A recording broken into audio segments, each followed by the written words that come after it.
Hello to everybody that's joining. We're gonna get started fairly promptly. I'm just gonna give it about a minute for more people to join us. If in the meantime, if you can just say hi or introduce yourself in the chat, I would really love that.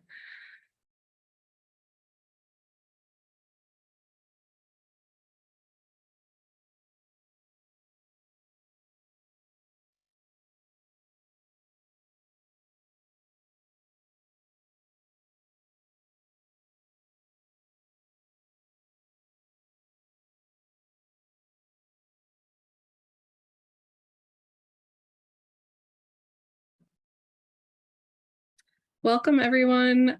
Please feel free to introduce yourself in the chat. I'm going to get started in just a moment because we have a lot to talk about today. Oh, the chat is disabled. I see all the messages now. Let's see if we can make sure that's a real bummer if that's true. Let's see how we can make that accessible to everybody. Try it now. I think I just made it available to everybody.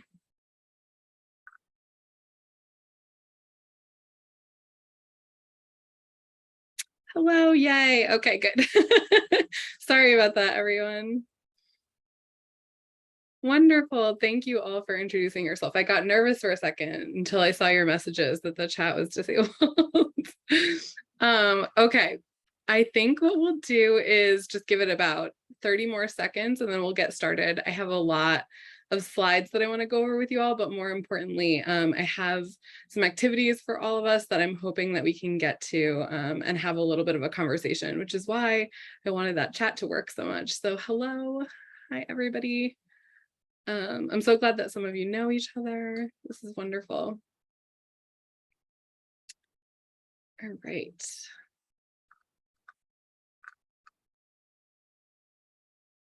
Just taking care of some windows on my end, and I think we will get started.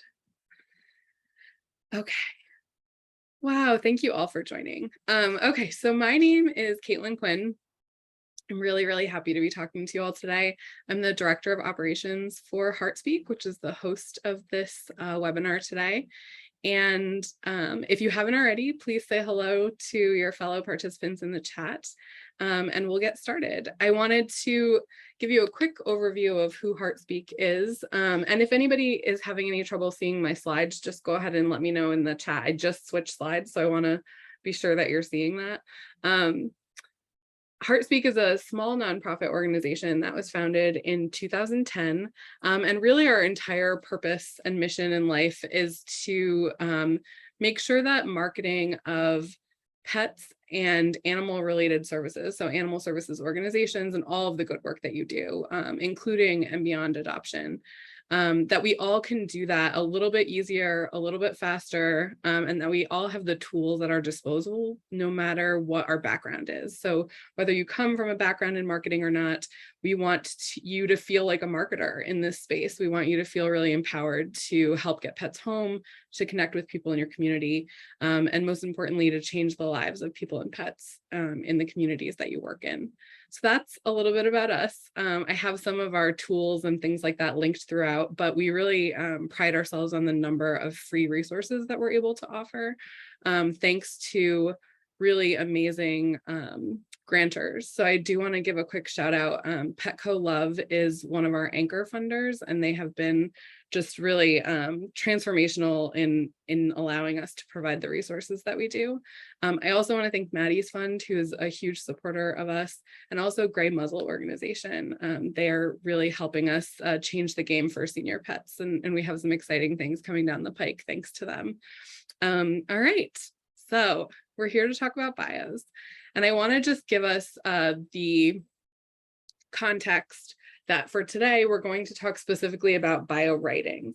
But I do want to situate bio writing within this larger construct of how we are writing bios. And that is that a truly effective bio needs good imagery. So good photo, good videos. That's a separate presentation. We have tons of resources for that I'll send in the follow-up materials, but we're not going to talk too in depth about that today, other than some things that I might point out to you in examples. What we need is for our words and our language and the bio writing that we're doing to accompany those photos and videos and allow them to really open the doors for adopters. So I think if you read the description of this presentation, it was, if images open the door, then what we write when it comes to bios is what is going to drive people to take action. And the final kind of pillar of this three-prong approach to bio writing is that if we want people to not only go from wow, that's a really great photo, or I'm a little bit in love with that pet based on that image or video, to, oh, this is really interesting, I think I might actually be hoping to adopt this animal, then we also need to ensure that they're having a good experience when it comes to customer service and our policies. And so I do want to be really transparent about the fact that we could talk for days about good bios, exciting bios, really fun ways to approach bio writing. But if at the end of the day, people are going to encounter poor customer service or policies that are basically unwelcoming to them, that are immediately telling them, no, adoption is not for you, then it makes it really hard for us to be transformative with bio writing. It makes it really hard for us to increase the number of pets that are adopted in our community if the experience that people ultimately have is a negative one. So just keep all of that context in mind as we go through today. So again, we're going to focus on that, making the connection. So the other kind of piece of background information that I want us to have is that ultimately bios are a marketing tool. And I think that we sometimes have some trouble with this. And I have to say that I've worked in animal welfare since 2008, definitely on the adoption side of things. I really feel your pain when it comes to the pieces that I think we all find frustrating, right? When we feel like people don't understand the work that we do, or they don't understand that we're really trying to make a good match. I think we can all get frustrated by that. I think given the larger context of our work and how difficult it is sometimes, that at any given moment, some of us are dealing with burnout or compassion fatigue, and ultimately that all impacts the way that we look at this. This simple exercise, I'll put simple in quotes, of bio writing can start to feel more challenging. But the reason that I want to remind us that bios are a marketing tool is that I think too often, and for sure, COVID complicated this in a big way, but I think that we have begun to rely too heavily on bios as a substitute for adoption counseling, or as a way for us to weed through potential adopters. And what I would encourage you to do just right off the bat is to begin looking again at bios as a marketing tool, and also be thinking about some of the amazing changes that you made through COVID, but also how some of those changes might be limiting people interacting with us on the adoption side of things. And are there things that we can do to make sure that we can take back a little bit of control on the adoption counseling side of things, whether that is still appointment-based for you, or whether you're having phone calls or any kind of virtual visits still. I want you to remember that the bios are the marketing tool to get people to the point where they're either walking in the door or having a conversation with you. Until we really turn into the Jetsons, people are not downloading pets from the internet. And so we have to really look at these as opportunities to generate interest, build connection, but not necessarily make it the be all and end all interaction on the adoption side of things. So I also want to just set the stage and say that I have examples here that are both a traditional bio, so bios from Pet Finder, Adopt a Pet, other pet aggregating sites or pet adoption aggregating sites. And we also have things that may fall into the more creative promotional piece. So the bios that we really do end up writing on social media that accompany some of our more adventurous or fun content, I still want us to look at those as bios. So we'll include all of that in our discussion today. So the first thing that we're going to talk about is just kind of the building blocks that we need to get in place when we're talking about bio writing. And the first piece of that is really going back to basics and the basics of marketing, and considering our audience. And what I would love for you all to do and go on this adventure with me a little bit is to really light up the chat and answer some of these questions in real time. So who is it that we think that we're trying to reach? Who is the audience for you in your community that you are trying to capture when it comes to pet adoption? So feel free to drop, if you have a thought, drop it in the chat. This is a judgment-free zone. So I'm here for us all to brainstorm. And beyond, I think that our minds immediately go to either people who want to adopt or everyone, the entire community. And we're somewhere between those two things, right? We are trying to move people who maybe don't know about adoption. And a really amazing bio, believe it or not, I think can do that. So think a little bit more broadly, if you can. Some really great answers in the chat. And what I want you to do is to also not confuse who your audience is with your social media audience. And those are two different things. There are most likely people that we are not reaching in the community if we're relying too heavily on social media to be our only way of reaching them. And the other thing that I want you to really put into your mind is we in animal welfare are not always representative of our audience. And we'll talk a little bit more about why that might be true. But we see things really differently sometimes than our community members. And that is both amazing. We have some superpowers that allow us to do the work that we do. But it also means that we're sometimes overlooking the way that the average community member who we are trying to reach is consuming information.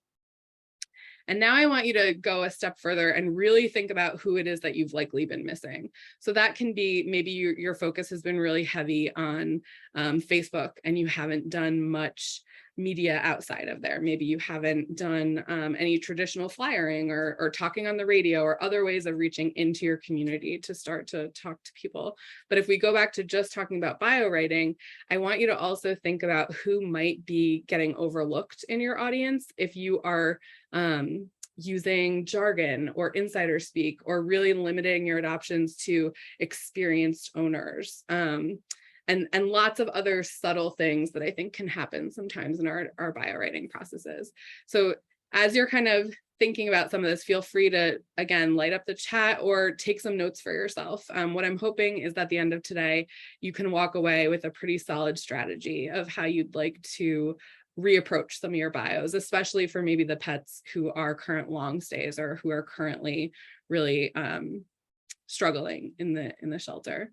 I'm seeing some really amazing answers in the chat, so I really appreciate the participation. So the second building block that we're going to talk about here is voice and tone. And this is one that I think sometimes gets really overlooked when we're talking about bios. We talk a lot about sometimes language. We talk a lot about what we do and don't want people to do based on our bios, but voice and tone are the way that people ultimately interpret what we're writing. And sometimes there can be conflict over misinterpretation of tone. Sometimes if our voice is aggressive or unwelcoming, it can immediately, no matter what you write there, it can immediately turn someone off and have them kind of walking away. And one good way to start to identify your voice and tone, if that's not an exercise that you've done today, is to really think about your brand values or your organizational values, or if you have a code of ethics, kind of looking back at that, and really think hard about all that ideating you just did about audience and how you'd like to reach that audience, or how you'd like to form that relationship with them. How do you want them to see you? How do you want them to approach you? How do you want to approach them? And really, like, how do you want that relationship to flow back and forth? This is a really important piece of the puzzle that I think in our really busy lives, we don't get a lot of chance to practice this sometimes. And I think it's well worth it. And so just for example, voice and tone can look a lot of different ways. So it could be, this is my dog, Patty, who passed away last year, and I had to include this photo of him in his little tie. But it could be that your tone and your organizational voice is a little bit formal. Maybe you're wearing that tie. Maybe you want to be seen as the go-to resource in your community when it comes to pets. Maybe you want to keep the public at arm's length a little bit and take on a more educational approach. That can benefit you in some ways, but there are always pros and cons to every kind of interaction, right? Maybe you want your voice and tone to really reflect a partnership with the community. You want to be seen as welcoming. You want to maybe be a little bit more casual. Maybe you're not looking for that more formal relationship with the community. And what I think we don't want to do that this third photo represents is be seen as the grumpy animal people.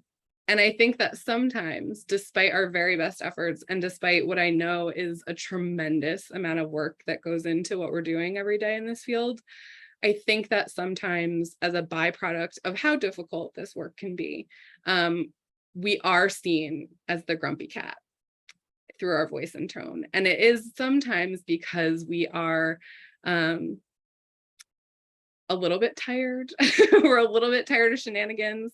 We can be a little finger wavy with our voice and our tone sometimes. And what I'm going to encourage you all to do today is to, similar to these photos, to really start to formulate in your mind, if your organization had a voice or a tone or an animal or a person who is emblematic of what you really want to be to the community, how you want to be seen, literally like go find that photo and put it on your desk or have it on your phone and have it be something that you can really refer to often to help remind you of who it is that you want to be for the community, so that when you are the grumpy cat for the day, you can return to being that friendly, approachable presence for the community. And this truly affects how we write our bios. So I have a quick game for us, and I would like for you to participate as much as possible in the chat. So the first kind of little snippet I want you to read, and these are all out of bios. I have just really tried to keep very anonymous information in here. But I want you to kind of identify what the tone feels like in some of these little snippets. So in this first one, we have some basic information, and then we get to the second sentence and it says, they turned into a rescue when the owner finally decided he couldn't feed that many mouths. And this is where I mean, so we're all pretty grumpy cat, right? This feels like the grumpy cat. This feels a little judgmental and rude. And we have to remember that no matter what the intention was when we were writing that, maybe someone was writing that with the best of intentions of like, I'm just going to provide transparent information here. When we read that, we read it with a certain tone, right? Like it's hard for me to read that in a flat voice and not go, they were turned into a rescue when the owner finally decided he couldn't feed that many mouths, right? That's how we end up interpreting that. So definitely, I think we're all on the same page about this is judgmental of how those animals came into care. And if I'm reading that as someone in the community who in the past has had to seek support, I'm really feeling pretty unwelcome. Let's try another one. So this is a really, I love the way that this starts. This guy is like Buddha. He is a lover of pets and laps. He's a good eater. His ideal home would be an only cat, but he's just fine with other species, even house chickens. So it goes on to describe him a little bit more and what he likes. And then he's in it for the long haul. If you're salty, he will even groom you. So what are you guys feeling about this one? What is the tone that you're feeling? Casual, friendly, playful for sure. There's definitely some humor at play here, right? It's attention grabbing. Even if I don't totally understand some of the references, I still feel invited to learn more about this pet. And that's the important part, right? Here's another one, just for the interest of time, I'm going to move us along. So I cut off the beginning of this. So we'll start at Edgar is 3 years old, 65 pounds. He's great with everyone and dogs, and we can cat test. A must meet, he will steal your heart for sure. So that's really lovely. And then we get to kind of this added information. He's fostered. We do not text. If you do not hear back from us within 6 hours, send us your phone number, for there is clearly something wrong with your email. So what does that feel like to you all? It's definitely, it's complicated. It's not very inviting. It's immediately kind of going to some blame on the user's end of things, on the adopter's end of things, which I think for a lot of people doesn't bode well for future interactions. Spiky is a great word, Laura. I really think that that really helps package that. Yeah, it just feels like ultimately, it doesn't feel like you're asking me to interact with you any further. Here's another one. Bubbles, a little orange kitty, loves hiding under the blankets, jumps and scares her siblings. She's purring and loves to climb up high. We get a lot of really great information about Bubbles here. She can often be found perched on the top of the cat tree. She's usually carrying toys around. She really, really loves her siblings, and she'd love to go home with one of them. So what do you all think about the tone of this description? Definitely inviting, I agree. Positive. Yeah, I think that if we can put on we're a member of the public hats, we immediately feel like we're getting some information that we can grab onto. There's some specifics there that help us feel like, even without a photo, like you guys don't know what Bubbles looks like, but even without the photo, I'm kind of interested, right? I feel like I know who Bubbles is in some respect, right? And definitely enough that you could learn more. There's a great question in the chat, like, is it too wordy? Perhaps. We're going to talk a little bit about language and kind of that we don't need to be so repetitive sometimes, or at very least we can break things up into different lines of text, because people are very unlikely to read big blocks of text. But great, thank you all for playing our little game show game. I wish I had cash prizes. So what I would love for you to do, and you can do this in the chat, you can do this in a notebook, on your phone, whatever you would like, but I want you to take just a single minute here. And now that we've gone through that exercise and kind of talked a little bit about this, what is your organization's tone of voice? And you can do that right now just by listing 3 adjectives. This is something that I would love for you to give some deeper thought to. But if you haven't done this exercise before, this can even be aspirational. Maybe you feel like you're not totally nailing it yet, but what would you like your organization's tone of voice to be? Oh, Brianna, thank you. Friendly, welcoming, punny. I love it. I'm a big fan of a good pun. Informative, playful, at times approachable. Anastasia, I love that. These are really great, y'all. Fun, friendly, approachable. Wonderful. I'm going to give you like 30 more seconds if anybody wants to give this some more thought.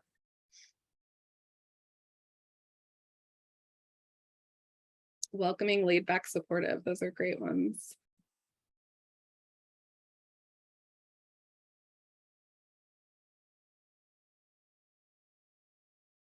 Good job, y'all. So again, if this isn't something that you have the brain space for right now, maybe you're like, it's my afternoon iced coffee time, Caitlin, and I'm just here to soak it in. That is totally fine. But I would encourage you to try this exercise out when you have the capacity.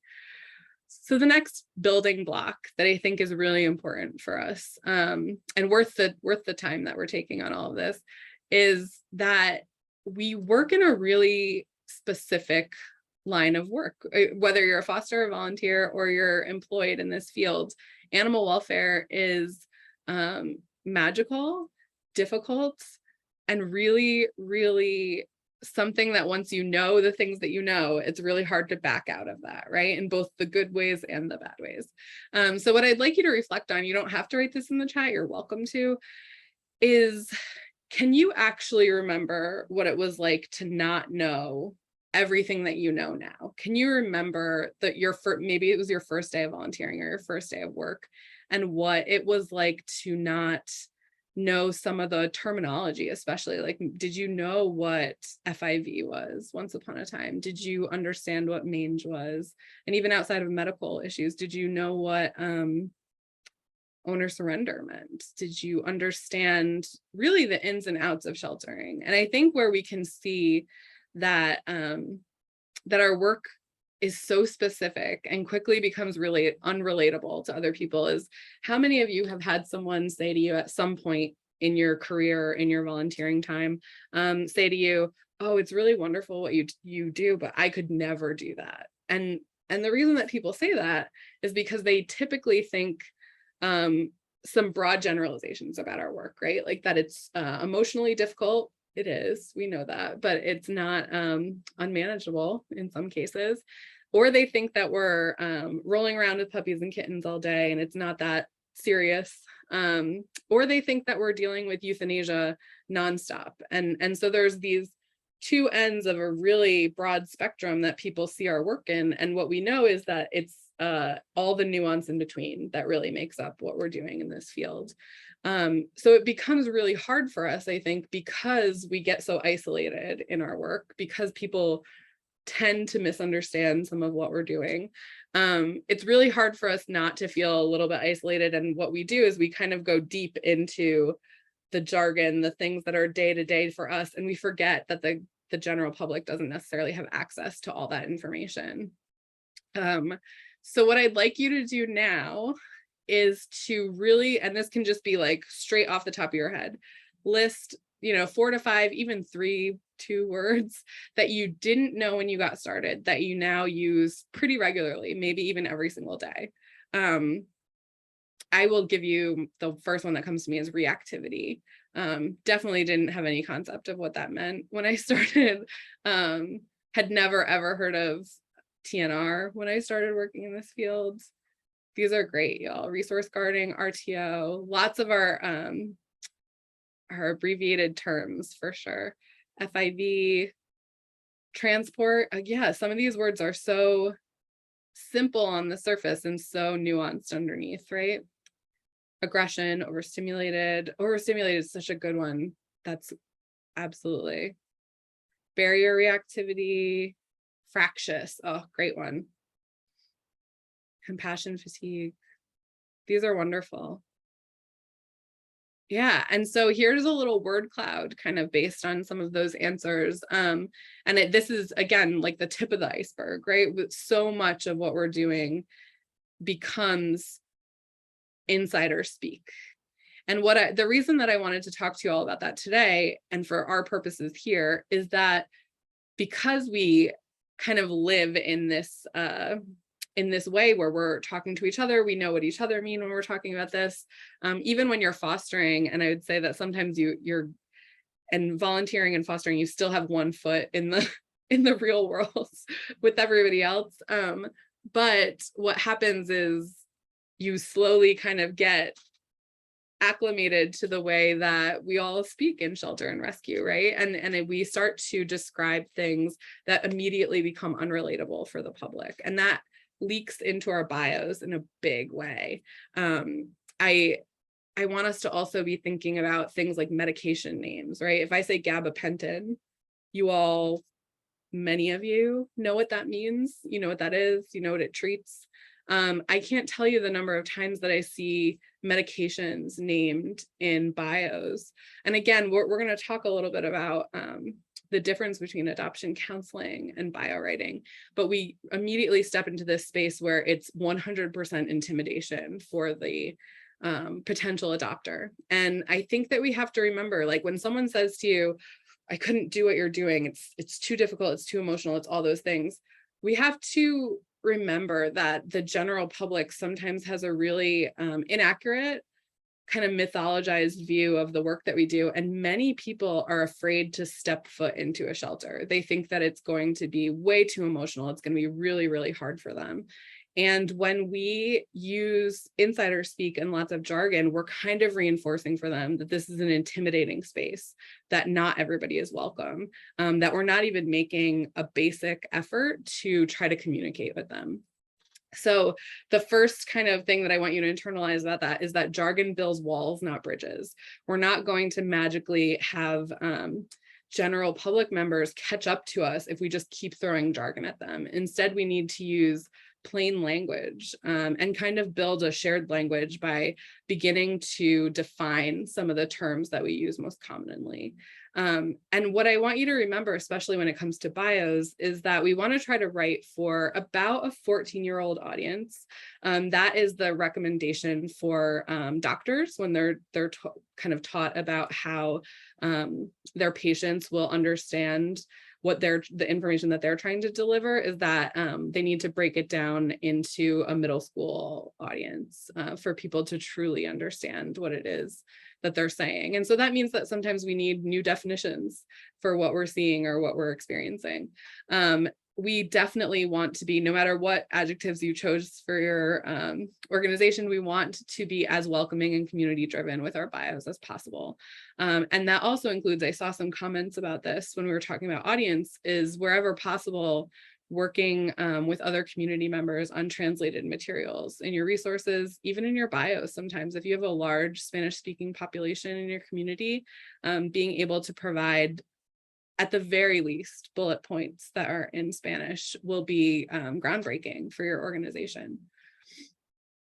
So when I talk about building a shared language, what I mean is that we're going to develop new definitions for common terms. And these are some of the simplest ones. So instead of saying surrendered or dumped, for many reasons, there's problems with those words, right? We can simply say came into care.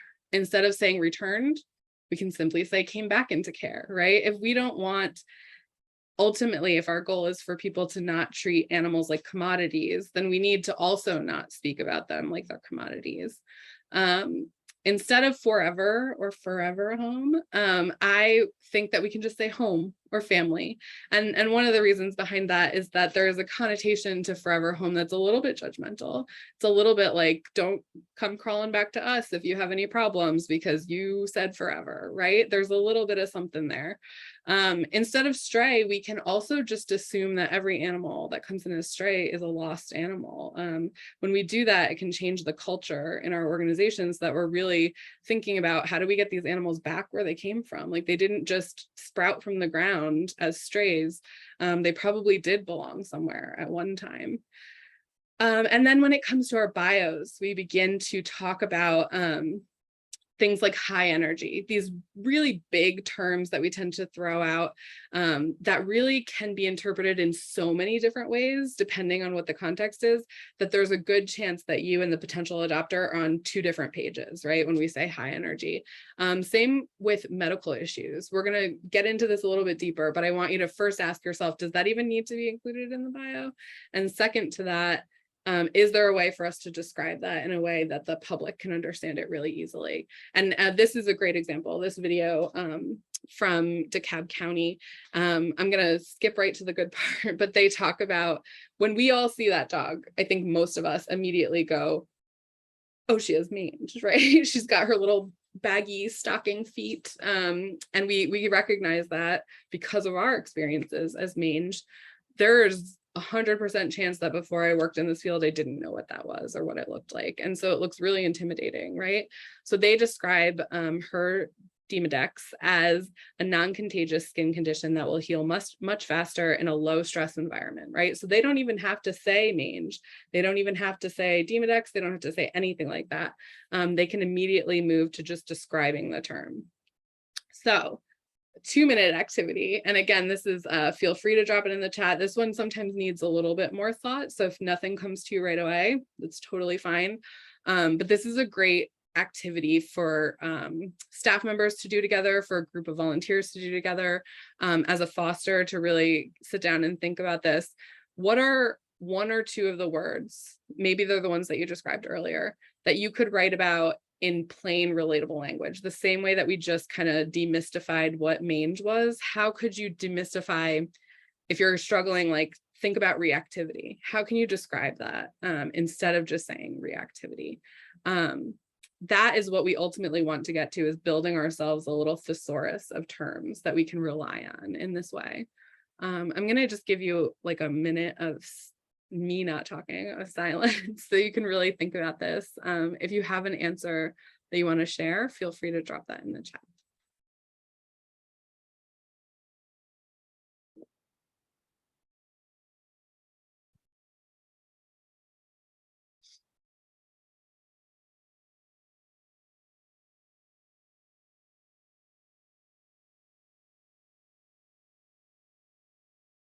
There's some good comments here. So writing fear, anxiety, or stress, those are human terms that people can easily understand. Absolutely.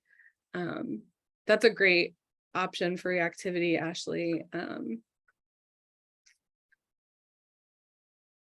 Matt, I like monogamous. It's hard to say. I also like monogamous mutt sometimes for that situation when you want to describe a dog who wants to be the only one.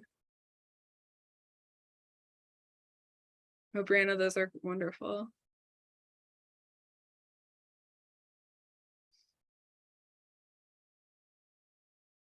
Shy, needs time to settle in.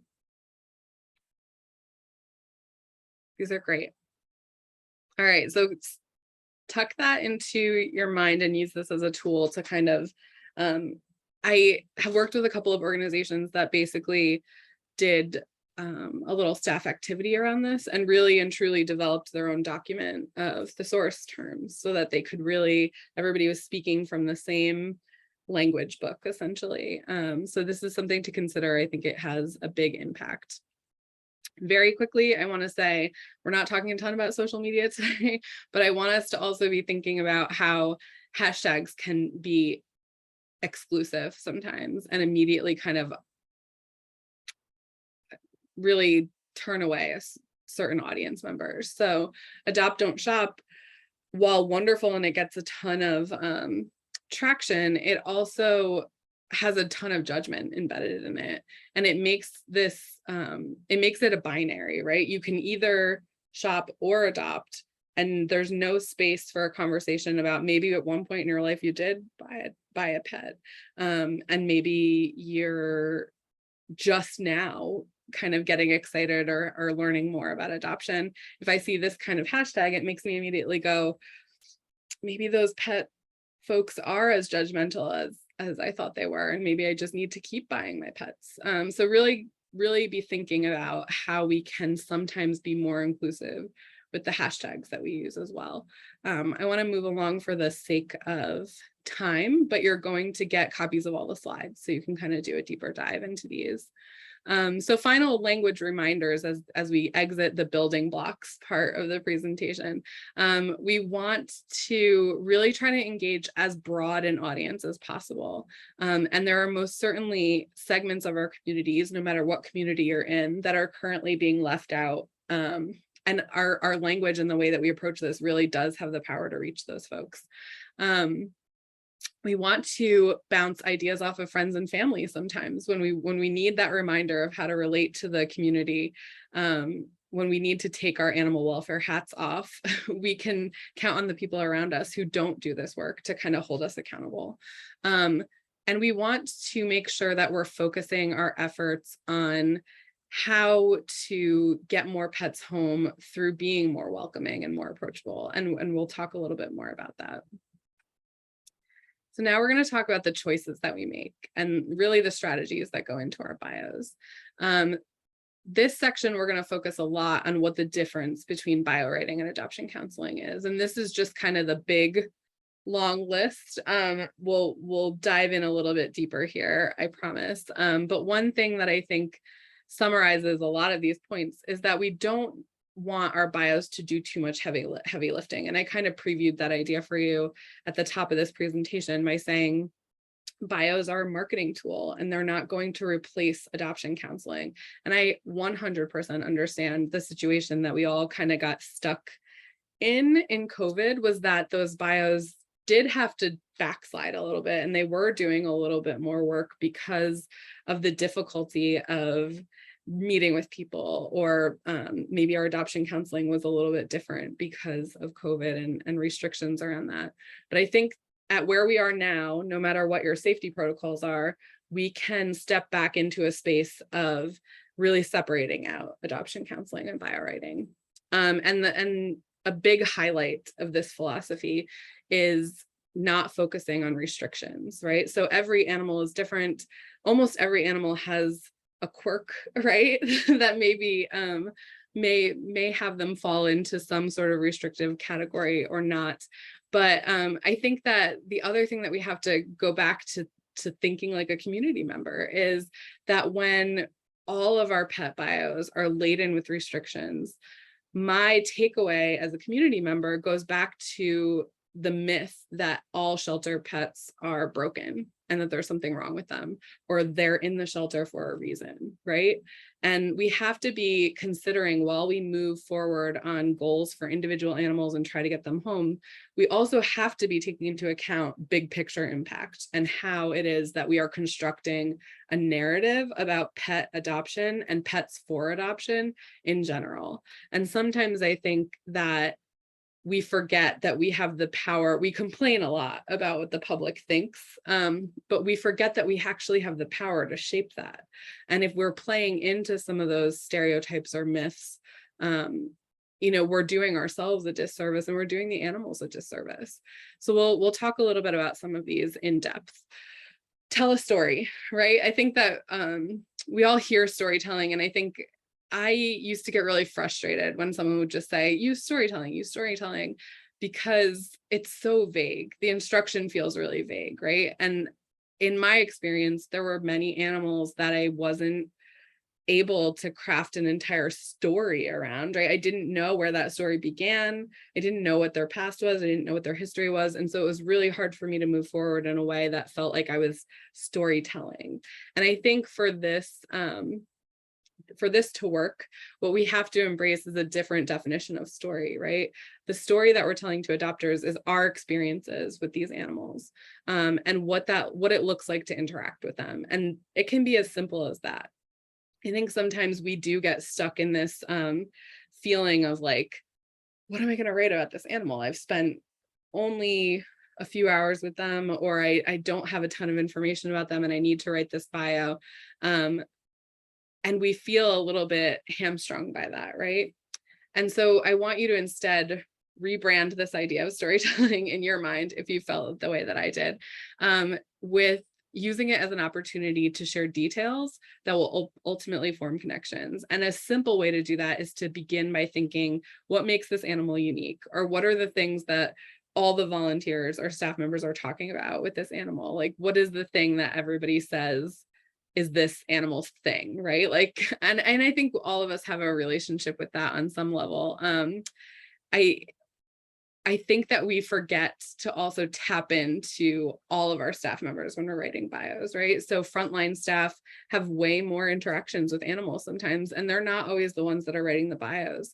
So wherever you have the possibility to collect information, whether that is, a suggestion box, whether that is digitally, Google form where people can jot down information about animals, being able to source more information from volunteers, from fosters, and from frontline staff will help you fill in some of the blanks of every animal's story. There's a article that's linked at the end of this presentation by Erin Greenwood about 13 questions to kind of construct your story that I think is really, really helpful. The second piece of this puzzle is to leave restrictions behind. And the way that I want you to kind of be thinking about restrictions is that most of the public sees those as warning labels, right? And that in so many situations, when we say something like is not good with kids, right? It does one of two things. It is just enough information to be dangerous, essentially, in that people immediately kind of don't want to know anything else about that pet because they're imagining that not good with kids means something dangerous, right? And so it feels like a risk to interact with that animal for a lot of people. The other thing that can happen is that if someone looks through your adoption listings and most of the animals have the same restriction, so most of them are saying no kids, most of them are saying no other dogs, what have you, what it does is encourage people to not believe us and to essentially lie, because it looks like we don't actually know. If we're saying all of the animals that we care for fall into this category, it immediately makes them think, I can't imagine that that's true, so I'm just going to say what these people want me to say and not really take them seriously. And that is a danger that we construct ourselves. So keep that in mind, that sometimes when we are frustrated that people are not being honest with us, it is because we haven't built that trust. And some of that is coming through in the way that we're writing our bios. So what we're going to encourage you to do is to not squelch connections before they're made, and really consider, especially when we get into really nuanced restrictions like no kids under 4. Well, what happens when the child turns 5? You're telling me that magically this situation is guaranteed to be fine, it's going to be rectified. Like, there are some things that feel random to the public, and often we're making decisions in a way that is gatekeeping to say your child might get knocked over, so I'm going to make this decision for you, rather than allowing the public to make decisions for themselves based on what they know about both their children and their experience with animals. So keep all of that in mind when it comes to restrictions. We're going to essentially focus on the positive. And one thing that comes up often is that people feel like adopters want to know about the past and they feel like they have to meet them on that. What I'm going to encourage you to do is that it's more powerful if we say we don't know, if we truly don't know. And rather than try to speculate at an animal's past based on their current condition, if we truly do not know why they look the way that they do, why they came to us in the condition that they did, what we're going to do is say, we don't know much about their past, and use that as a pivot point, but here's what I can tell you about them right now and all of the things that we have observed in our care. Transparency is still critical, and I want to make sure I say this before we start running out of time. And I do really, really want you to hear this, is that I am not telling you that when we're talking about being positive, it means that we're hiding information or that we are not going to still have difficult conversations. But what I am telling you is that when we start to try to have difficult conversations in a limited text box in a bio, it's almost never going to go well. We have to have those conversations in adoption counseling sessions, in person, on the phone, however that happens for you. But we need to sometimes set expectations, right? In situations where you know 100% based on past history or your observed experience that an animal, let's say, cannot go home with other dogs, right? You know that 100%. There are ways for you to set that expectation, but you're going to talk about the details of that expectation in person, right? So you can say, definitely not looking for dog roommates, something as simple as that, to make sure that you're not having frustration among your adopters. But then you want to be able to have a much more nuanced conversation about what that actually means for that animal when it comes time for adoption counseling. So we're going to move on because we are rapidly running out of time. And again, I'm seeing some comments and I want you to really hear, we're not talking about not being honest. We're talking about giving people information that they can understand so that we can have much more nuanced and intricate conversations during adoption counseling. So the first strategy that we're going to talk about, we're going to kind of pivot to some tools to help you do this. And I think we have some more examples that will help, is to write from the heart. And I think this is where a lot of us land. And it's where a lot of us can start to feel a little burned out on bio writing. And we want to really focus again on understandable information, keep it fairly short. You can even use bullet points in some cases. And the reason behind that is that people have a really hard time these days. We all don't read as much as we used to, consuming big blocks of text. It encourages them to start to skip around. And that's how you end up with people who are missing really key elements of your bio. So at the very least, write super short paragraphs and break them up with a line break, or use bullet points to just visually break up the text. I'm going to encourage you to never use all caps. All caps turns your tone, when we go back to voice and tone, into grumpy cat shouting on the internet, right? So in this example, I love this one, and I will touch on the photos here because I think that we can all be really hard on ourselves sometimes with, we haven't taken the most glamorous photo of the animal. For me, these photos are so true to life. It immediately allows me to imagine myself with this dog, right? When we combine this with the description of her foster pets talking about her walking great on leash, she does wonderfully in their house, she knows some basic commands. Like, this is all pretty basic, but because they provide some color to what that means for this specific dog, we immediately feel like we know her a little bit better, similar to the voice and tone exercises we were doing before. So in the second strategy, and I would say this is a great one for long stay pets. Sometimes this is a little bit more time consuming. So this is not one that I would recommend for everyday biorating, but it is absolutely one that I would recommend for a pet who needs a little bit more attention, is to do an interview. So we have these resources for you in the follow-up materials, but essentially it's like conducting your Rolling Stone or Vogue magazine interview with the pet, right? So asking questions that will help, again, lend some color and personality to the answers that you provide. Things like favorite food, my favorite place to be. You can get as creative as you're feeling with these answers, and it really does start to provide a lot more detail about personality for a potential adopter. I love the answer of my favorite place to be is by a pair of feet under a desk. Like, we all can immediately kind of relate to that animal. We can relate to an animal who answers the question, squeaky or bouncy, what do you look for in a toy? Both really. I do enjoy going to get them and bringing them back and going to get them again. I love when I grow up, I'd like to be, I can be anything. 10 is the new 2 is really great, especially for maybe a senior pet who is quite young at heart, right? But this gives us a different way of saying that rather than kind of relying on that old standby. So here are some examples. I'm going to let you explore those on your own a little bit.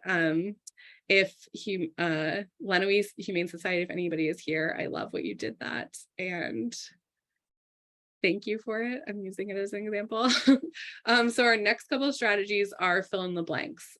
So this is a very simple formula, but what I want you to notice about it is in this example, you really can do as much or as little with fill in the blanks as your capacity and creativity allows for you in the moment, right? So if you're feeling a little low energy, a little burned out, you can simply fill in the blanks as earnestly as possible, and people are still going to walk away with really good information. If you're feeling super creative, you can go in this direction. So they use that I love people. I have a favorite spot right behind my ears that I like to get rubbed. I get along with the dogs and people I've met here. I would rather not spend my time jogging or wrestling with energetic dogs since I'm just a really mellow guy. And I need a house full of soft beds, people who like snuggles and yummy treats. So even without this adorable picture of Ducky, we start to fall in love with him a little bit, right? Because there's again, some information that people can grab onto. There is some specificity that feels unique to this animal. It doesn't just feel like they're saying he's sweet and snuggly. There's a little bit more to it that helps get people to the point where they want to take some action. And then there is, this is another fill-in. I'll let you explore that on your own. But again, just following that same kind of, here's who I am, here's what my favorite things are, here's what people say about me here. And that's a great way to include a quote, especially if you're a foster, include your own quote there. What would you want people to know about that animal? I think this is where a lot of us land, is in a combination of writing from the heart and using some mix and match options for the more difficult information, right? Or to get us started as kind of a jumping off point. This is great for a way to say that we don't know an animal's history. While his or her previous life is unknown to us, we can tell you this about them. We're not sure about so-and-so's past, but based on our interactions, we will highly endorse them as XYZ. And then you can have some fun. If so-and-so is on a dating app, his or her pickup line would be, so there's options for creativity. There's also options for really straightforward information, because at the end of the day, hopefully what you're seeing here is it has to be a combination of both, right? People want to know enough specifics about an animal that they get an idea for whether or not they will fit into their lifestyle or their home. But they also want to feel like you are welcoming them to learn more, and that there's not just going to be like if you didn't read the bio, you're not going to get any more from us kind of interaction. So it needs to be that blend of welcoming, here's some information, and not immediately slamming on the door on possibilities. We also have some adjective alternatives for you if you are like me and you end up saying cute or cuddly too often, or nice, or shy. We have all of this in the follow-up materials. I just wanted to kind of give you a preview of some of that. I'm going to let you read. This is just a summary of what we've talked about so far. But the one thing that I do want to talk about just as a reminder is that, again, because we're so close to this work, I think that we sometimes forget that looking for a new pet is both super exciting for people and that it is a family project sometimes. Like oftentimes children are involved in the picking the pet process. And whether or not you agree with that, it's still true. And we need to remember that when we are, approaching our bio rating and deciding what kind of tone we're going to use and what kind of information we're going to provide. I think that too often we are still relying on a little bit of guilt marketing. We're thinking that if we make someone feel really bad for a pet, if we tell them the most horrendous part of that animal's situation, that it's going to build empathy. And this is the part where it's really important to remember that we are not always our audience, right? We have maybe a higher tolerance for that, or we are moved to action by that because that's why we're doing this work in many cases. But that is certainly not true for every member of the public. And in the worst case scenarios, that can end up reinforcing, again, that idea that shelter pets are a risk to bring, or rescue pets are risky to bring into your life because they're damaged or because something has happened to every single one of them. And we know that that's not true. I think that we have to remember that the bad stuff sticks with us and that there are so many good things happening right before our eyes sometimes. And that is what the public also wants to hear about, is the amazing potential pets that are being put in front of them in a bio. So we have some examples for you, and I apologize because we're running out of time, so I'm going to let you look at most of these on your own. But I do want to talk a little bit specifically about medical cases and known cruelty cases. So situations where you know for sure that an animal came from a cruelty case. And this is kind of piggybacking on what we were just speaking about, but this idea that we really need to avoid dramatizing or stereotyping based on an animal's situation or what they've gone through. And one of the reasons that that's true is that it misleads the public and has big consequences in some cases, but it also, again, reinforces some of those negative stereotypes. For behavior cases, again, known behavior cases, I really love this one from Southern Pines Animal Shelter. I don't know if they're on the call, but this is one of my favorite recent bios. And I also have to shout out Portsmouth Humane. They did this dating app kind of style.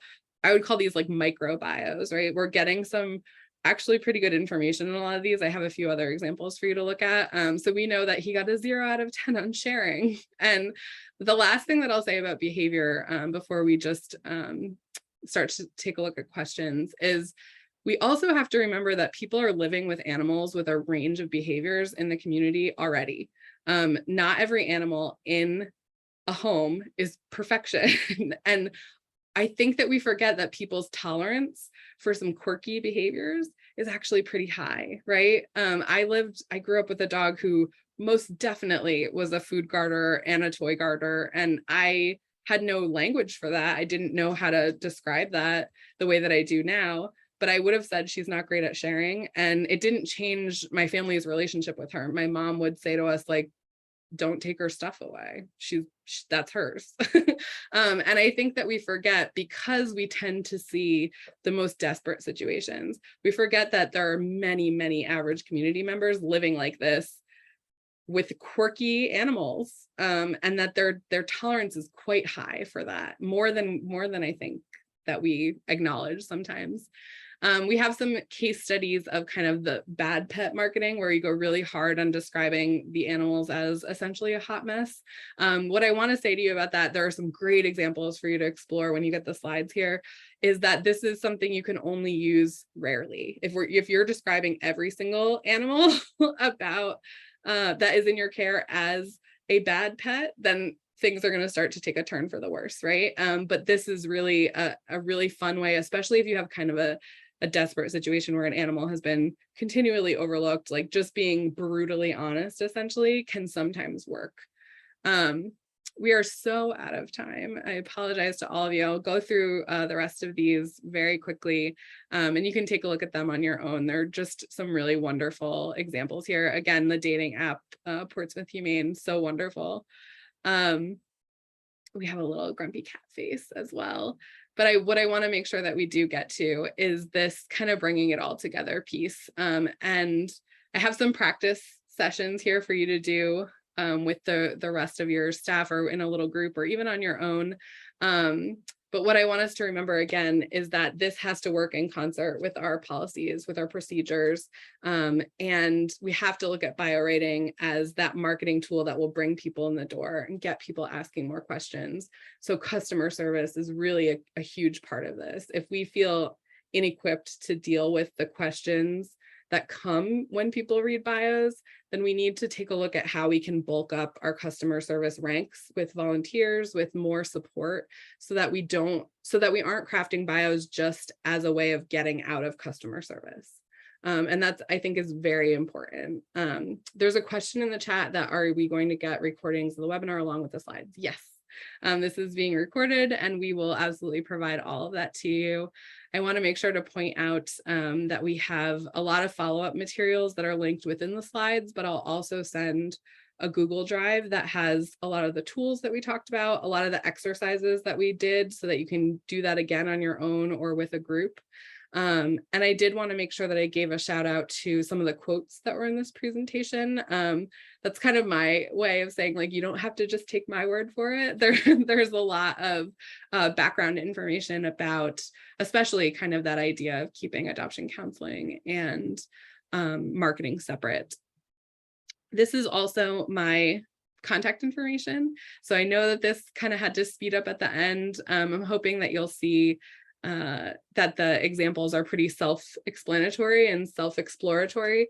But if you have any questions as you're going through this, if you are worried you didn't get the follow-up materials, you can feel free to email me. They will go out tomorrow, and you should have access to everything immediately upon receiving that email. So I think we answered most questions as we were going along, but again, if there was anything that you felt like I blew past or anything like that, please just send me an email. I will absolutely love to chat with you. And I really appreciate all the interactive chat business throughout. I'm really grateful to you all for going through those exercises, and I hope that this is helpful. So thank you all. Have a great rest of your day.